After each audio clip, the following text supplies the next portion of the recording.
Building a log home is something that my dad has dreamt about doing ever since I can remember. And now here we are in the Big Woods of Maine making that dream a reality. Come join us as we recap the achievements and the obstacles that we have encountered during the build process. For our area, because there's no snow plows that go on these roads, basically, unless you have a snowmobile or sled dogs, you're not getting in there in the wintertime. So we typically kind of clear out in the winter and just head back down south because pretty much everything is south of here. And then we come back in like the springtime in April. So the whole winter just kind of sat there, and then was it the next April that we got up there? April 2022? So not this year. So last April, the very end of April, beginning of May, we were able to get up in there, back to camp, and so we decided we wanted to extend the driveway. So we've got this trench here, and then this is going to turn into a parking area. And we needed to get our platforms and wall tents set up. So we have 3 wall tents made by Davis Wall Tent out of Colorado. And I'll put a link. I have a video just on the wall tents, so I'll put the link somewhere up above. Yeah. And so the thought was, I get lots of friends of mine who want to come and hang out and visit, help me build the place. So we needed some place, everybody to stay, and I wanted to share it with everybody as well. So I wanted them to be comfortable. So we ended up picking up 3 12 by 14 Davis wall tents.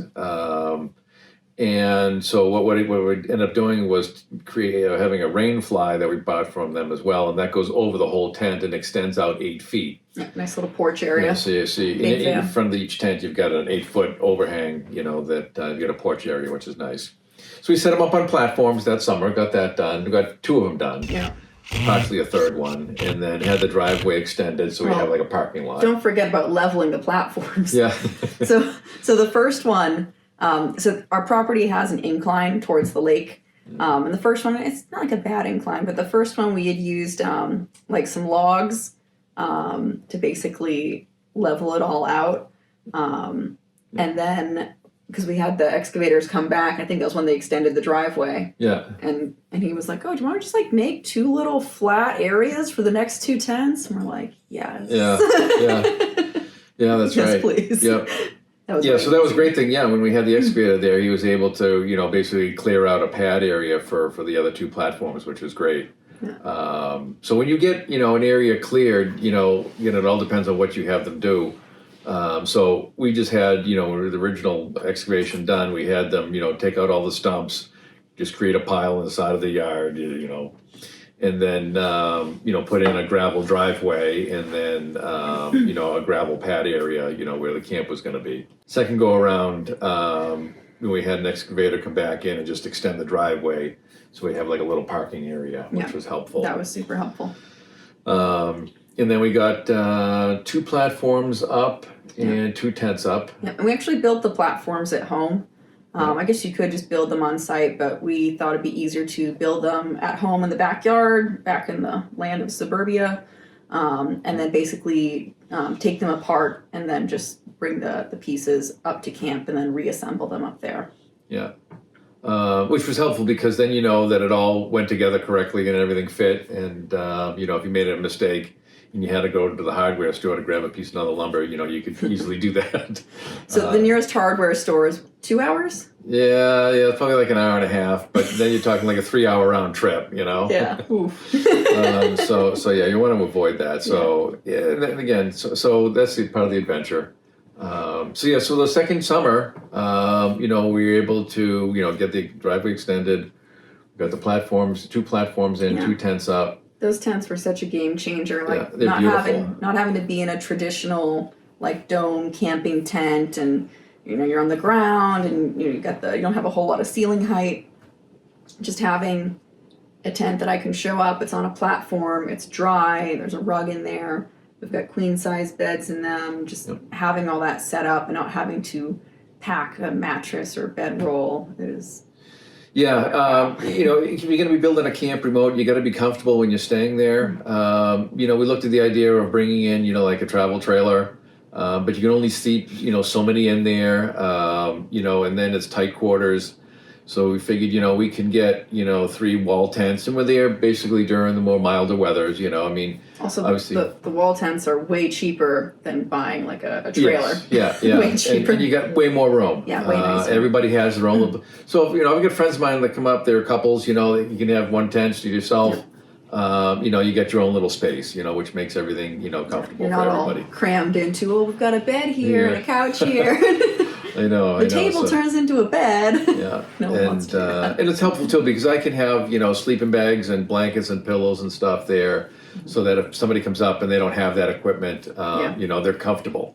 Or if they think they have the equipment, but it turns out they actually don't have the equipment. Yeah. So it's always good, to have items on hand. And during all this, I'm contacting people like, concrete contractors to see if they come in and pour a foundation. What do I need for excavation? I'm looking for logs for our log cabin. Oh yeah, trying to find the logs was a whole thing. Logs. Thought that was going to be way easier. So during all of this in between, between year 1 and year 2, that's what we were doing, basically just doing all the background work. Let's talk about finding the logs. Man, yeah, so finding the logs. So you would think in Maine it would be pretty easy to find, log cabin logs, but so the logs that I was looking for were pretty long, I guess. What's not standard, I guess, or what's compared to what's standard in Maine. So we're building a 35-foot by 35-foot square log cabin, and it's going to be 1 story and then a half a story high. Yeah, and it's got a basement now. Yeah, and it's going to have a half of the footprint will be a loft above the kitchen and all that for 2 bedrooms up there. So it's a button pass style, and so what that means is that you have one log butts up against the side of another log, and then the next one on top of that it passes, and then the other log butts up against that, and it gets pinned together. So the nice thing is you end up building a box of logs, and so we're building a button pass style log cabin. And so then there's the scribe method or notch method, which are beautiful, but that's a lot more work, in trying to figure out, we want to build a log cabin and use real logs. The button pass method was pretty straightforward. You didn't have to, learn to, do any kind of notches or scribe systems. So even if you would learn that, that's great. Again, it still takes a lot more time to do all that. Are you suggesting that you're not using a kit? Yeah, so we're not using a kit. The amount of people who have asked him this. Yeah, I'm using a kit. I'm like, no, and then I go on to explain it. So kits are great for they do a great thing. They allow you to build a very easy, assembled, log cabin. But, I was looking for more of just a natural looking log, a whole log, but without all the notches and scribing and everything. And so we found this button pass method. And so we'll show you that, as we go along, and we'll talk about, how I learned that and the support group that I have behind that. Mm-hmm. So. And that also helps with the issues with settling, right? Because I always have people ask me, well, what about when it settles and it shrink? And so this method kind of gets around some of that. Yeah. So the method that we're using, uses rebar to pin the logs together, and so it prevents a lot of the settling that you typically see in a lot of the log homes out there. So again, that's one of the things that this avoids as well, and the simplicity of it. So it's easy to build. And so we're gonna have a great time, learning this, and getting doing the build and all that. It's gonna take a couple of years, which is great, it's part of the journey. So the log, since it's 35 by 35, I needed, like 40-foot logs. Yeah. And to find, 40-foot logs, you want, 10, 12 inches on the small end. That's a pretty big log, I found out. Yeah, and also, some people, they're able to build with the logs that are on their property. I think that is a little easier if you're building a smaller structure. But also, the area that we're in, it's all logging land, and we didn't see a whole lot of big white pines on there. So it seems like they kind of logged all that out a few decades ago, and they left us a whole bunch of hemlock though. Yeah. But you really don't typically want to build with hemlock. So so it's a button pass style, and I need 40-foot logs. And so I'm asking around and talking with everybody who manages timberland and so forth, and they're like, well, we typically cut them up into 20-foot sections or something like that, and No, it's not going to work. not going to work. So I found a company, a logging company in Maine that produces utility poles.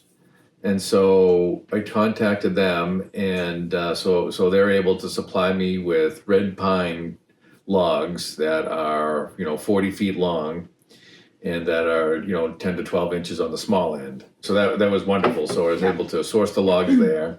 Yeah, so last summer we were able to get the tents up and, the driveway extended. Yeah. And then that brings us to this summer, 2023. So recapping it was pretty simple. Lots of rain. Rained every single weekend, and then every weekend after that, and then every day in between that, it rained. Yeah.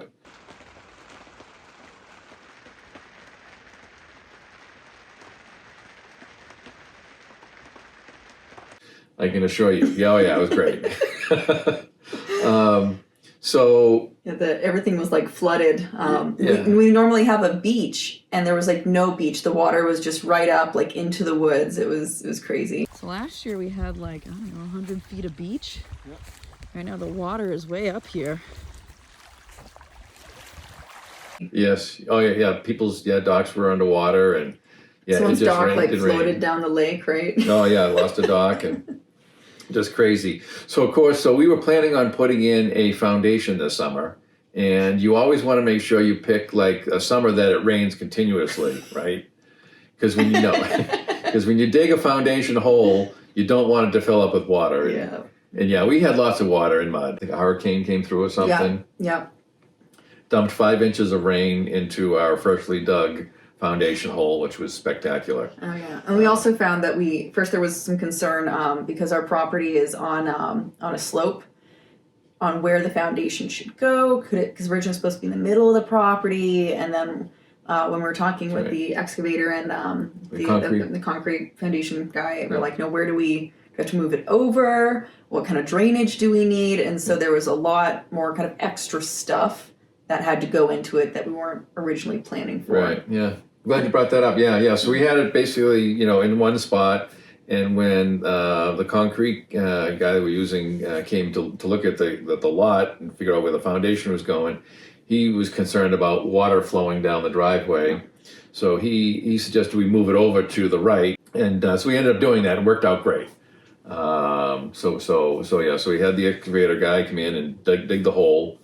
And then 5 inches of rain fell on it. He had to come back and clean it all out. Then finally, the concrete contractor, he could come back in. He came in with his team, and he started, setting up his forms and all that. And fortunately, he had a drier week. I think it rained a little bit, but nothing crazy. So he was able to get the foundation in.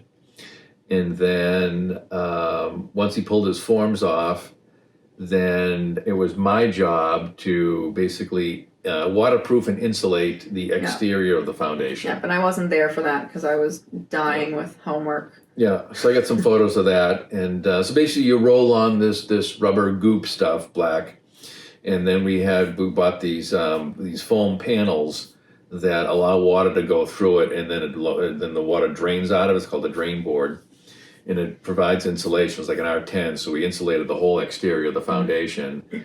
Plus, we waterproofed it with this drain board, which was wonderful, great stuff. And then we had it backfilled, and then we had to have the concrete contractor come back and pour the floor. Yeah. But before the floor, I had to insulate. Okay. So I had to put down 4x8 sheets of foam insulation underneath the concrete floor. You said your legs were a little tired after that. Yes. So the whole basement floor had to be had to have foam put down, and the 2 inches thick. They are 4x8 sheets. So after laying them down and fitting them all in and taping all the seams and everything, I must have done 1,000 squats. And my gosh, it took me like 3 days before I could walk again. So that was good. Good workout. And then then the concrete contractor came back. And did they have to use a pump truck, right? It was for the foundation they did, but not for the floor. Okay. Yes, yeah. So for the foundation, they had to bring a pump truck in, and because there's no way they could drive around the foundation with a concrete truck. Yeah. But with the floor, they were able to. I think you just use a concrete truck, and they were able to back up to it and run the chute right down, which was great. Nice. So they got the floor put in, and then basically it was time to pack up. It was the very, very end of October, and I was trying to get some logs delivered. Yeah. And so we took down the tents. I'm going to say like the middle third weekend in October. We took down the tents. It wasn't. I don't think it was quite Halloween, so it was a little bit before. And then so our logs. So we have our logs right now, and they are sitting in the lot of the person who helped us acquire the logs. We bought them from, and we're trying to get them delivered to our property, but the weather. So we're planning on this week. Do you guys see this outside? And this is how you know we're not getting logs delivered today. Yeah, I know. And then we get a whole bunch of snow. Looks really pretty. And so I talked with the the log truck driver and talked with this guy and great guy, and I'm like, I don't want to basically put anything at risk here, so why don't we just wait till May? Snow will all be melted off. Yeah, because those have gravel roads. We don't need to be, we don't need trucks sliding off the road. That's good. No, we don't need that. So I called it and said, no, we can wait. Let's wait till May. So now the game plan is, there's a couple of things we can do, during the winter to prepare for, this coming summer. Okay. I haven't heard about these projects yet. So what are we doing this winter? We need to make up some pads for the lifting poles. Okay. So I need to make up like 3 foot by 3 foot, probably 6 inch thick, pressure treated lumber pads that the lifting poles are going to sit on. Okay. We've got our triple block ready to go, right? Got our triple blocks ready to go. Our trusty tractor. So we tractor, yeah. So that's kind of where we're at. And so the game plan for next summer will be to get the logs delivered in May, set up our lifting poles and our block and tackle to lift these logs up in place, and then then start stacking the logs. So the goal will be to stack 32 logs, roughly 32 is what we have. It's only half. We probably need somewhere around 60, but we have 32 now, and that's about all the space I have to store them. I can't store any more than that. And we've got our sacrificial logs ready to go. Yeah. Sounds so ominous, but it's just the logs that you put on the ground to stack the real the logs. Good logs to stack the good ones on top of it. Sounds ominous. Yeah, logs you don't care about. So if you can get the log stacked and then have the first floor put in. So we'll have to put in floor joist and the plywood down and all that. Cool. And get the logs. That'll be great if we can get that done. This is exciting. Like, it's starting to look like a real structure now. Like, once we had like the basement poured, I'm like, wow, we have a structure. It's not just woods. For a while it's been like this, woods and a lot and mud and rain and just a clearing and tent platforms, and you got this blank space, with bushes growing everywhere now and grass, and now to say, okay, I can see the driveway comes down now, there's a parking area, the foundation is here, you can see how everything flows now. And even like on the road, he cleared off some parking spaces on the road, which is nice, because when we were first there, it was just like this tiny little area to pull off, like in the raspberry bushes, and you were like, I think this is solid ground, it should be okay to park here. It's kind of sketchy sometimes. But that's the plan anyways, and great adventure we're having. Loved, again, listening to the loons up there. We've done some great fishing. I caught a nice brook trout this summer. So that was good. So again, we're up there adventuring on. Yeah, so if you guys want to see more of how we're actually building this, obviously subscribe to the channel, like the video.